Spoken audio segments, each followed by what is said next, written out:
लोकसभा क्षेत्रात देखील BSNLच्या नेटवर्कच्या त्रासामुळे अनेक सरकारी कामकाजामध्ये मोठे अडथळे निर्माण होत आहे। केंद्र सरकार जेव्हा डिजिटल इंडियाचा डिंडोरा जगभरात पिटत आहे तेव्हा BSNL सारख्या कंपन्याचे भारतभर मजबूत जाळे पसरलेले असूनही रसात अडला।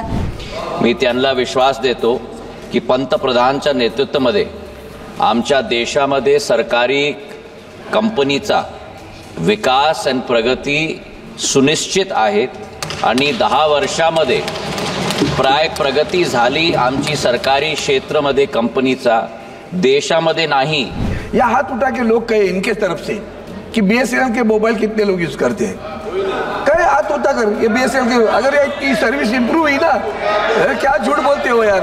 आणि BSNL सारख्या ज्या सरकारी कंपन्या म्हणून काम करत आहेत त्यांच्या कर्मचाऱ्यांचे आणि अधिकाऱ्यांचे मानधन देखील निघत नाही आहे, तर या कंपन्या सरकारी असून देखील तोट्यात चालल्या आहेत, तर याच्या संदर्भात काही विचार सरकार भविष्यात करणार आहे का?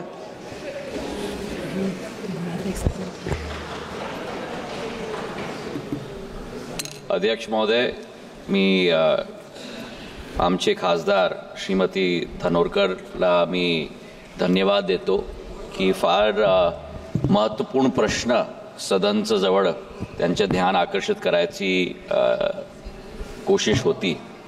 मी त्यांना विश्वास देतो की पंतप्रधानांच्या नेतृत्वामध्ये आमच्या देशामध्ये सरकारी कंपनीचा विकास आणि प्रगती सुनिश्चित आहेत आणि 10 वर्षामध्ये प्राय प्रगती झाली आमची सरकारी क्षेत्रामध्ये कंपनीचा देशामध्ये नाही विश्वमध्ये आमची सरकारी कंपनीचा एक नवीन पेठ विश्वस्तरामध्ये आता झाली आहेत।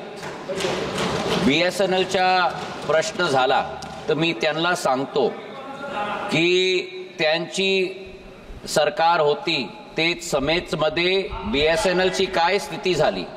पंतप्रधान नरेंद्र मोदीच्या समयामध्ये 2019 मध्ये रिवाइवल पैकेज 3,35,000 करोडची BSNL ला दिली आणि ते घाटाचा कंपनी 9,000% घाटाचा कंपनी आजच्या दिवसमध्ये 2,000 करोडचा मुनाफा करतात ऑपरेटिंग लेवल मध्ये। हे परिवर्तन झाली आहेत आणि मी आपणला पण हे सांगतो की BSNLचा 1,40,000 आमची BTS होती।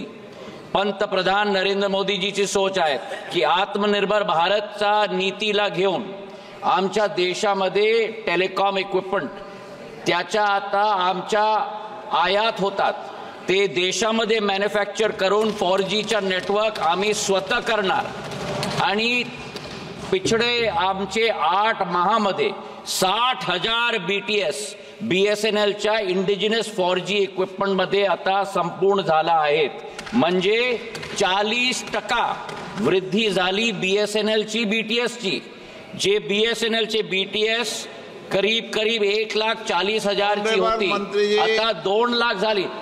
अध्यक्ष महोदय, मी आपणच्या संरक्षण चाहतो क्योंकि हे महत्वपूर्ण प्रश्न आहेत आणि एम्प्लॉईजच्या कार्यामध्ये आता पडी BSNL मध्ये 55,000 एम्प्लॉईज आमची आहेत, त्यांची देखभाल आमची जिम्मेदारी आहे, तुम्ही काळजी नको करा। अब मैं फिर आपसे आग्रह कर रहा हूं, माननीय संसद में माननीय सदस्य, संसद में माननीय उत्तर, इस व्यवस्था को लागू कर दिया गया है। माननीय सदस्य, ऑनरेबल मेंबर। अध्यक्ष महोदय, माननीय मंत्री महोदयांना माझी विनंती आहे की मी जे स्पेसिफिक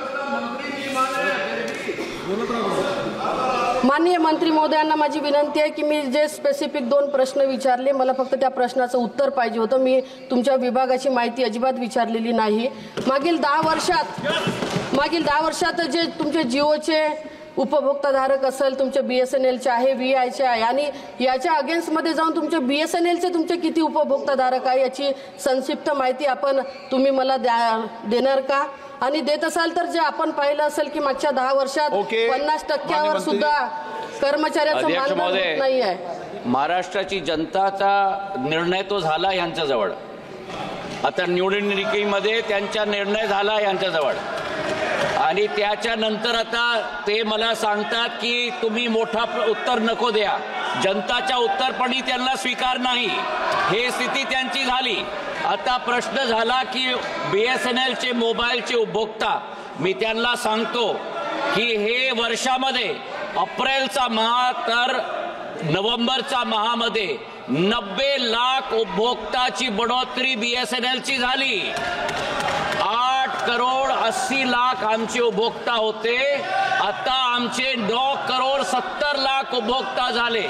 आणि BSNLची नवीन सर्व्हिस पद्धती, BSNLची 4G नेटवर्क 1,00,000 BTS देशामध्ये मईच्या माहामध्ये आमच्या संपूर्ण होणार, हे मी आपणला विश्वास देतो. आणि त्याच्यामध्ये सबसे ज्यादा आमचा महाराष्ट्रामध्ये 2,500 BTS 4Gच्या येणार. श्री अरविंद सावंत. माननीय अध्यक्ष जी, बहुत दर्द हो रहा है कि इतना असत्य कैसे बोला जाता है. आज भी अगर उन्होंने BSNL ने मुंबई दिल्ली की सर्विस भी ले ली है. अभी मुंबई शहर में पिछले 2014 से माननीय रविशंकर जी प्रसाद, माननीय वैष्णवी जी, आप सब बोलते हैं. एक सेकंड सर, एक सेकंड, मैं मानता हूँ, मैं ज्यादा इलेबोरेट नहीं करूंगा, मैं आ रहा हूँ. आज महानगर टेलीफोन निगम के कर्मचारी और महानगर टेलीफोन निगम दिल्ली और मुंबई में यह हाथ उठा के लोग कहे इनके तरफ से कि BSNL के मोबाइल कितने लोग यूज करते हैं. कहे हाथ उठा कर, ये BSNL के, अगर ये सर्विस इंप्रूव हुई ना, क्या झूठ बोलते हो यार. नंबर देना, कितने झूठ बोलते हैं. देखो सबके पास जियो है, सबके पास जियो है सर. चलो नंबर अनाउंस करो, सबके नंबर अनाउंस करना, सभी लोग अपने प्लीज. सर आप चैलेंज मत दीजिए सर. एक चैलेंज नहीं दे रहा हूँ. 1 मिनट प्लीज बैठिए, 1 मिनट बैठिए. क्योंकि इसलिए चैलेंज कर रहा हूँ, संसद में व्यवस्था ही BSNL की है, MTNL की है, इसलिए यूज करना पड़ता. धन्यवाद. वो बुक में मिलता है करके ले रहे, बाकी कुछ नहीं है. मैं इतना ही बता देता हूँ, आज महानगर टेलीफोन निगम में अगर इनकी व्यवस्था अच्छी हुई है, इनकी आर्थिक स्थिति सुधर गई है, तो महानगर टेलीफोन निगम के कर्मचारी है, उनके कर्मचारियों के कोऑपरेटिव सोसाइटी है जो अपना पदपेटी चलाते हैं. सर एक सेकेंड, इन्होंने बिना पूछे उनके 4 करोड़ रुपए पिछले 6 महीने से रखे, क्योंकि अपनी व्यवस्था के लिए इनके पास पैसा नहीं है और कर्मचारियों के पैसे इस्तेमाल कर रहे हैं. कोई प्रश्न नहीं है, पर आप बता दें. अध्यक्ष जी, मैं सावंत जी को विश्वास दिलाना चाहता हूं कि आज भी हमारे 55,000 कर्मचारी हैं BSNL के. उनका सम्मान, उनका मान और उनका देखभाल BSNL की जिम्मेदारी है और भारत सरकार की जिम्मेदारी है. इसमें कोई संदेह नहीं है. प्रधानमंत्री जी के नेतृत्व में हमारा पूर्ण विश्वास और संकल्प है, और इस तरीके का बयान सदन के पटल पर करना ये निंदनीय है. ये आपके समक्ष में रखना चाहता हूं.